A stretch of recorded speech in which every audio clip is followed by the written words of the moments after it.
Buenas tardes. Les vamos a exponer algunos temas sobre la materia de psicometría.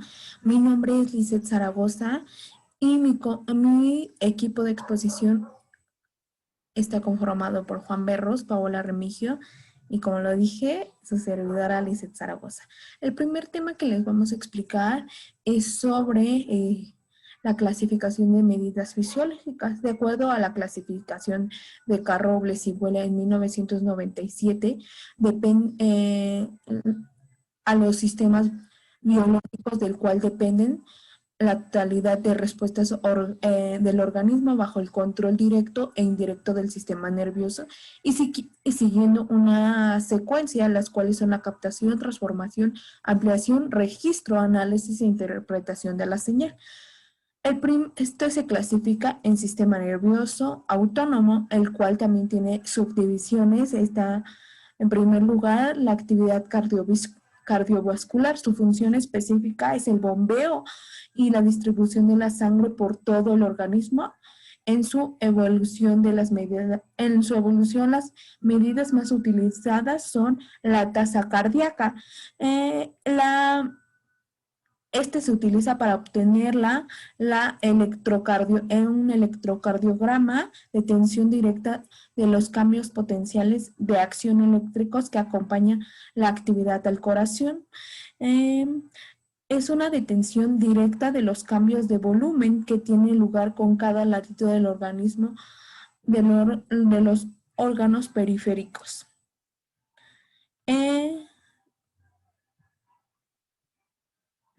Una disculpa. La segunda más utilizada está la de presión sanguínea. Es la fuerza o presión que soporta los vasos sanguíneos.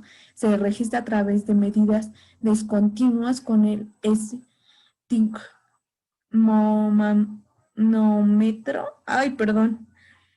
Y por tercer lugar también está el flujo sanguíneo. Es la afluencia o circulación de sangre a través de un determinado tejido producida por las contracciones del corazón. Hay dos tipos de medida: el volumen de sangre, que se refiere a la cantidad de sangre contenida en el tejido, y el pulso de volumen sanguíneo, que representa los cambios o la afluencia de la sangre a un miembro por efecto de contracciones cardíacas. Otro parámetro muy utilizado es la velocidad que transita el pulso sanguíneo, que consiste en la detención del tiempo que tarda el pulso sanguíneo a pasar por dos puntos del cuerpo. Para estas mediciones se utiliza el método de plestimográficos, como para calibrar el mercurio, el método de la electricidad. Y en esta parte, también tenemos la parte corporal. Está regulada por el sistema vascular periférico. Solo es constante en caso de enfermedad y puede variar al hacer un ejercicio o por condiciones del medio ambiente. Para sus medidas directas se utilizan el termómetro, o indirectas se utiliza la transductores. Y también está la actividad sexual. Se denominan técnicas plestimográficas para las respuestas masculinas. Se evalúa la respuesta después de la erección a partir de la medida de la circunferencia. Y tenemos en el inciso D la actividad electrodérmica de un organismo. Es la que facilita la oposición diferencial al paso de la corriente eléctrica, o incluso su generación, es decir, manifestaciones eléctricas desde la piel. Su técnica de registro se denomina electrodemográfica, ¿ok? También tenemos la actividad pupilográfica. Refiere a todas las variaciones en el tamaño de la pupila, y sus técnicas de medida son el 2. La que más se utiliza es la técnica fotográfica, y las que utilizan son las técnicas fotoeléctricas. También tenemos la actividad gastrointestinal. Ha sido muy utilizada como un índice emocional, la motilidad gástrica y la acidez estomacal. También tenemos la actividad salivar. Se obtiene empleando torundas dentales que se empapilan en la saliva o por medio de la solución de la saliva. Y también tenemos la actividad de la sudoración. Tiene su base en el sistema neurohormonal, o lo que hace susceptible de múltiples efectos. La cámara de Roy sirve para su medición. El segundo tema que les vamos, no, otra subdivisión, digo, es el sistema nervioso central. Es un tema un poco largo. Este se divide en la entroencefalografía, se denomina con sus siglas de EEG. Es la técnica de exploración de la actividad bioeléctrica cerebral detectada a través de del cuerpo cabelludo, por electrodos sujetos mediante unas gamas o un casco. A través de ellas se pueden saber cuál es la actividad cortical durante la realización de tareas, como se da el pensamiento, de la información cognitiva y emocional, y la especialización hemisférica. Como se dan cuenta en la imagen, es un ejemplo. También se denomina la tomografía por emisión de los positrones. Permite determinar el nivel de actividad metabólica en cada región del cerebro, proporcionando información fisiológica sobre qué áreas están activadas y qué grado esto, con la finalidad de conocer la actividad del cerebro. También tenemos la resonancia magnética. Permite distinguir de manera precisa entre el tejido sano y el enfermo y optar datos funcionales. Esto es cuando, bueno, lo he visto en series de doctor, como cuando uno detecta tumores en el cerebro. Y tenemos el sistema somático, la actividad electromiográfica. Sus siglas son MG, es el registro de actividad eléctrica asociada con la contracción muscular. Procede de los potenciales de acción generados por las unidades motoras a través de registros bipolares con electrodos de superficie. La actividad detecta los cambios de potencial entre el córneo y el retiano, que tiene lugar entre los cambios del ojo a través de los movimientos oculares, que orientan los ojos de forma que la imagen del objeto se proyecte sobre la fóvea. Y el siguiente tema son los registros fisiológicos en situaciones naturales. La fisiología resulta de gran ayuda en la investigación científica y controlada de la conducta, debido a que gran medida de sus técnicas de medición y registro permiten conocer de manera más exacta las variaciones fisiológicas de los sujetos, cómo viven los sujetos de manera natural. La fisiología ha comenzado a tener aplicaciones clínicas fuera del laboratorio, gracias a los avances tecnológicos para el registro de actividades en situaciones naturales, tales como el biofeedback, la telemetría y los registros portátiles de frecuencia modulada. ¿Ok? Ha sido posible registrar las respuestas fisiológicas en situaciones naturales para el sujeto. Por ejemplo, situaciones naturales como son en su casa, en su trabajo o dentro de una terapia psicológica, que ha permitido la identificación de estímulos estresantes. ¿Qué es lo que estresa al sujeto dentro de sus actividades cotidianas en un contexto natural? Un ejemplo de las mediciones son la telemetría. Telemetría, también llamada radiotelemetría, ha permitido realizar el registro de funciones fisiológicas que no era posible registrar mediante técnicas poligráficas. Son técnicas que se hacen mediante mucha tecnología. por lo que gracias a estos avances es viable realizar el registro directo de la presión o temperatura de las vísceras, intestino, estómago, etc. ¿Cómo reacciona nuestro cuerpo ante todo el estrés? Por medio de endorradios, sondas o transmisores ingeribles conocidas como los radios, por eso se le conoce también como radiotelemetría. Hay dos tipos, los directos y los indirectos. Los directos son el biodebac, la telemetría, registros portátiles de frecuencia, lo que mencionamos al principio, y los indirectos, que son la observación, el autorregistro y los autoinformes. Lo hacen de manera. Y por último tenemos la escala de Walsh de inteligencia revisada para el nivel escolar, para el nivel escolar de manera general. La escala de inteligencia para el nivel escolar es la evolución de la capacidad intelectual general del niño.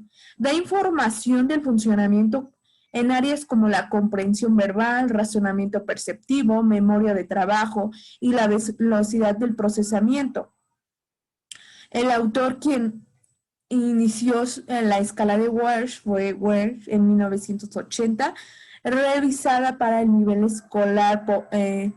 La población para la aplicación de tal escala son los niños de edad entre 5 y 15 años. Su área se enfoca en la clínica y educativa. La aplicación es individual en un tiempo de 90 o 60 minutos.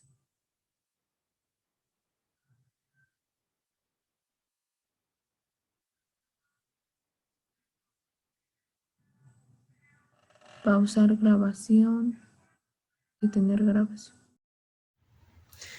Buen día, compañeros, yo soy Paola Remigio y a mí me tocan los siguientes temas que van de acuerdo a nuestra exposición. Y es el 4.4.4, que es escala de Wechsler de inteligencia para nivel preescolar y primaria. Bueno, nos dice que es un test diseñado para evaluar la inteligencia en niños de 2 a 6 años. Especialmente indicado para evaluar los infantes en edad preescolar, ya que nos dice que esta misma escala consta de 15 pruebas que son importantes tanto para la inteligencia de los niños, para que vayan desarrollando aún más capacidades a nivel escolar, ya que los ayuda muchísimo y pueden tener un mejor aporte de conocimientos y mejores actitudes, tanto con compañeros y con un docente a su lado. Nos dice que consta de 15 pruebas, que son información, semejanzas, vocabulario, comprensión, cubos, rompecabezas. Bueno, estos fueron algunos, ya que no pude comprender todas, pero fueron algunas de las que más dan relevancia a lo que viene siendo esta escala, que es a nivel preescolar y de primaria, que nos dice que evalúan su capacidad para adquirir y conservar y que los ayuda a recuperar conocimientos, ya que tienen la capacidad de aprender, puesto que esta inteligencia está basada prácticamente para ayudar a aquellos estudiantes a nivel preescolar para que se preparen a tener un mejor desarrollo a nivel escolar, ya que los ayuda y les facilita nuevos conocimientos, nuevos aprendizajes, y para que de alguna u otra manera, al llegar a tener mejores actitudes como personas, ya que de alguna manera nos ayuda y nos fortalece a nosotros como estudiantes. El saber sobre esta prueba fue interesante, ya que pues ayuda a muchísimas personas en el nivel ya sea de 2 a 7 años, que como lo dice en esta prueba, es muy interesante y que nos marca parte de lo que viene siendo el ámbito de escolar a nivel primaria y preescolar. El siguiente es el 4.4.5, que es instrumento no verbal de inteligencia, que nos dice que busca medir el coeficiente intelectual en una población de individuos que tengan problemas sobre su lectura. Bueno, ¿qué nos quiere decir este instrumento? Que ayuda a fortalecer más a la comprensión de aquella inteligencia que se quedó solo en un punto de querer reforzarse. Nos dice que este instrumento es apto para aplicarse de forma individual y grupal. Tanto puede fortalecer a grupos grandes y grupos pequeños. Este test de inteligencia tiene 6 pruebas, que son las pruebas beta, que son laberintos, claves, figuras geométricas y figuras incompletas, pares iguales y desiguales y objetos equivocados. Bueno, ¿qué nos quieren decir estas pruebas? Que determinan la capacidad de planeación, rapidez y la coordinación, como se va memorizando las cosas a corto y largo plazo. También nos dicen que miden la capacidad de percepción y del mismo análisis, ya que nos ayudan a detectar errores y habilidades para detallar de alguna u otra manera la concentración de los individuos. Bueno, también nos dice que determinan la capacidad de observación que tiene un individuo. ¿Qué nos quiere decir esto? Que nos ayudan muchísimo a lo que viene siendo la lectura, para poder fortalecer aún más nuestra capacidad como seres humanos. El siguiente tema es el 4.4.6, que es test de dominos de Einstein, que nos dice que evalúa la capacidad para conceptualizar y aplicar el razonamiento sistemático a nuevos problemas. Este test nos ayuda más que nada a cómo saber cómo tenemos nuestra prueba de inteligencia súper desarrollada, ya que hay personas que pues no a tal grado somos tan inteligentes, pero a base de nuevos conocimientos y nuevas aptitudes podemos lograr tener un nivel de inteligencia aún mucho mayor, ya que nos dice que aprecia funciones centrales sobre lo que viene siendo la inteligencia, la comprensión de relaciones, que como nos dice, se puede basar en el aplicar nuevos conocimientos para poder hacer una nueva resolución hacia problemas que nosotros tengamos como individuo. Compañeros, a mí me tocó exponer los temas de test de motrices de Raven para adultos y para niños. A continuación les voy a presentar la presentación con la cual nosotros nos apoyamos para realizar esta exposición con mi equipo, en la cual voy a dar un poco a conocer lo que son estos subtemas.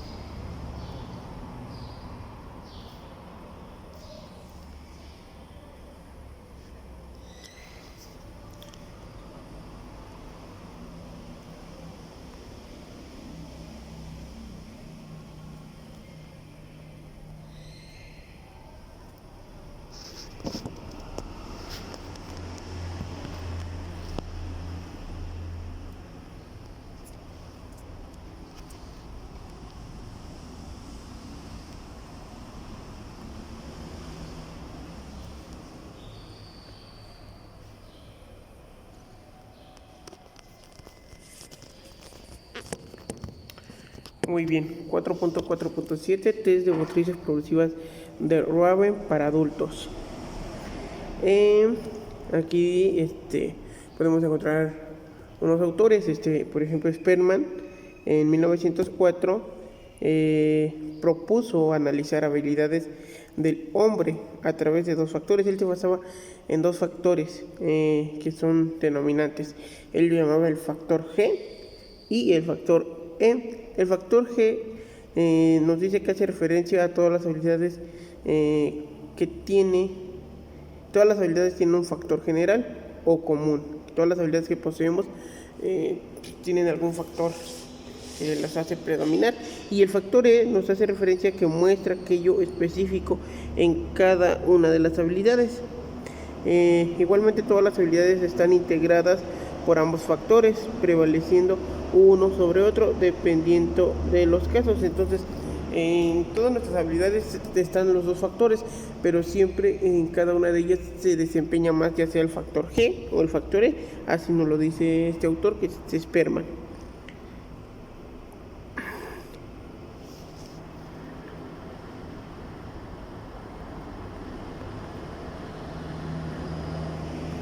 Ok, el test de motrices progresivas de Raven fue publicado por primera vez en el año 1938 por el autor John C.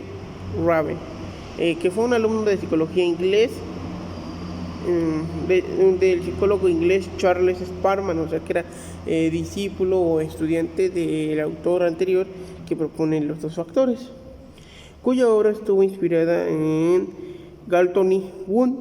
Estos autores propusieron que toda la actividad intelectual comienza primeramente con la percepción, luego de la cual se establecen dos relaciones posibles. La primera de ellas es educación de relaciones, en la cual se constituye un vínculo entre dos ítems dados. La segunda es la educación de correlatos, que parte del un ítem y una relación establecida. El concepto de educación proviene del latín educere, que significa extraer, o sea que extraer, conocimiento, ideas nuevas. Fue desarrollado por Sparman en 1904 y forma parte de lo que el autor denomina factor G de la inteligencia. Y esto hace referencia a todas las capacidades que tienen los seres humanos de dar sentido a la confusión e ir más allá de lo establecido para percibir lo que no inmediatamente es obvio. O sea que todo esto nos ayuda para comprender lo que está a nuestro alrededor. Este test lo podemos aplicar, nos dice que podemos aplicar en diferentes edades, niños, jóvenes, adultos.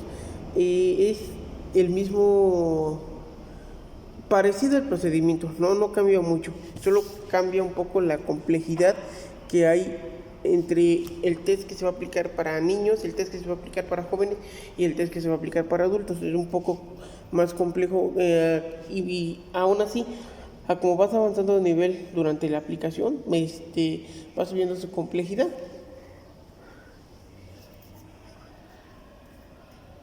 Entonces, este se basa más que nada en imágenes, en formas.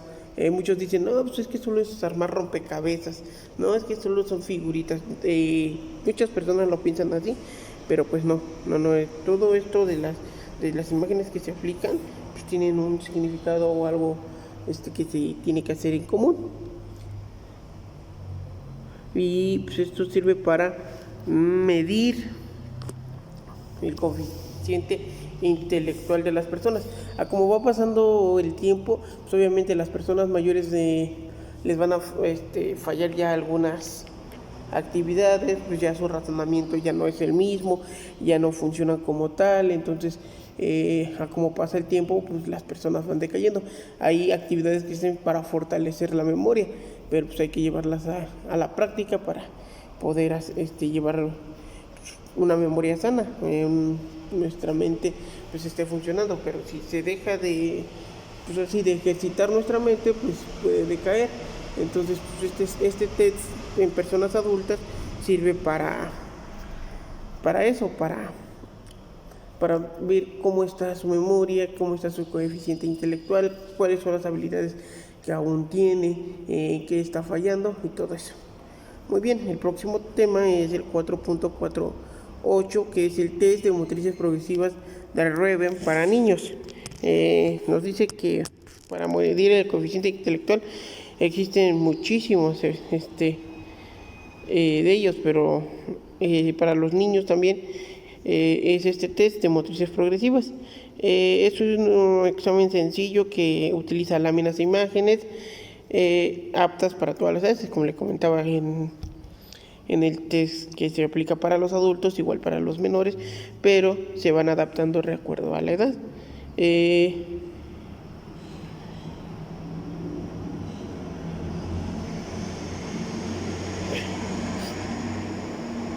Este test fue creado para medir la inteligencia, como ya les decía, en adultos mayores, para ver cómo está su inteligencia, qué tanto se ha desgastado. Y aquí en los niños es para ver cómo se encuentra su inteligencia y se enfoca en buscar un patrón.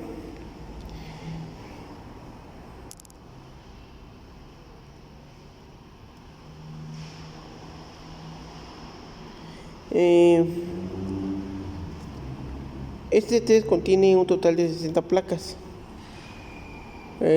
Cada placa con 6 o más posibles soluciones cada una. Tienes que desarrollar la actividad que te pide buscando tú la solución.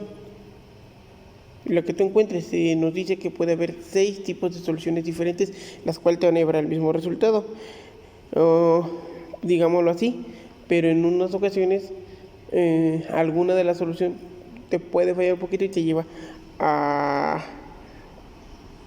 un resultado incorrecto. Pero entonces tienes que echarle ahí imaginación para pensar cuál es la que vas a ocupar, qué solución vas a aplicar, porque en una de esas pues sí te lleva a una solución incorrecta. Entonces hay que enfocarse, pensarle.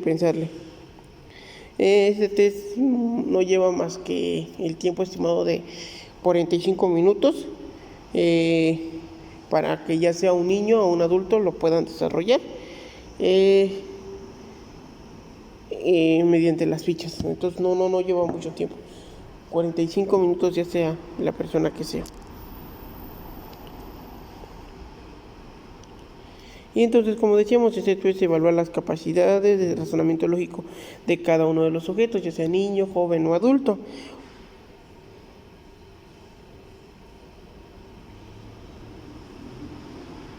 Y hay diferentes variantes de este test. Se puede iniciar desde los 5 y 11 años.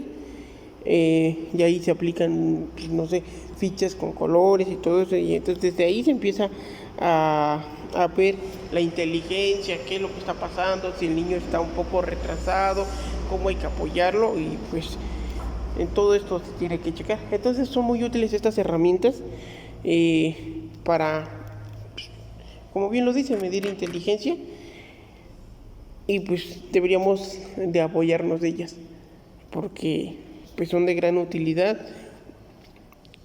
funcionan, son eficientes, fáciles de aplicar, no tienen mucho tiempo no son de mucho tiempo, entonces son fáciles de aplicar. Pues bueno, sería todo, compañeros.